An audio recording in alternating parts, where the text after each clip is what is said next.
സംസ്ഥാനത്ത് എക്സൈസ് നടത്തിയ പരിശോധനയിൽ 316 കുപ്പി വിദേശ മദ്യം പിടികൂടി. ആലപ്പുഴ തോട്ടപ്പള്ളിയിൽ 110 കുപ്പിയും കൊല്ലം തൃക്കടവൂരിൽ 206 കുപ്പി വിദേശ മദ്യവുമാണ് പിടികൂടിയത്.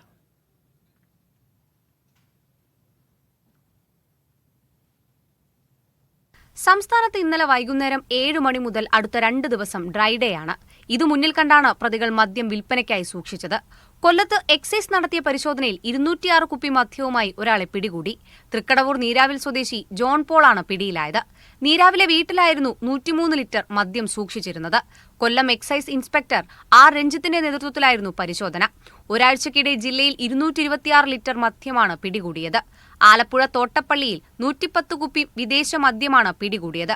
തോട്ടപ്പള്ളി സ്വദേശി ശിവജിയാണ് എക്സൈസ് സംഘം പിടികൂടിയത്. മദ്യക്കുപ്പികൾ വലയ്ക്കുള്ളിലാക്കി ഇയാളുടെ വീടിനു സമീപം കായലിൽ കെട്ടിത്താഴ്ത്തി സൂക്ഷിച്ചിരിക്കുകയായിരുന്നു. ഇവിടുന്ന് തോട്ടപ്പള്ളി ഭാഗങ്ങളിലേക്കല്ല പെട്രോളിംഗ് പോയപ്പോൾ തോട്ടപ്പള്ളി പാലത്തിനടുത്ത് വെച്ച് അവിടെ ഈ കുറെ സ്ത്രീകൾ വന്നു പറഞ്ഞു ഇദ്ദേഹം ഇങ്ങനെ വിൽപ്പന നടത്തുന്നുണ്ടെന്ന് ലൈവായിട്ട് ഒരു ഇൻഫർമേഷനോട് കിട്ടിയ സ്ഥിതിക്ക് പെട്ടെന്ന് തന്നെ പാർട്ടിയിൽ നിന്ന് ഇയാളെ അറസ്റ്റ് ചെയ്യുകയും ചെയ്യും. അപ്പം അവിടെ എത്തിയാൻ്റെ കയ്യിൽ കുറച്ച് സാധനം ഉണ്ടായിരുന്നു. ഒരു വലയിൽ തുണി സാധനം ഉണ്ടായിരുന്നു. ഇയാളിൽ നിന്നും 50 ലിറ്ററിലധികം മദ്യവും പിടിച്ചെടുത്തു. വിവിധ ബ്യൂറോകൾക്കൊപ്പം ന്യൂസ് ഡെസ്ക് മീഡിയ 1.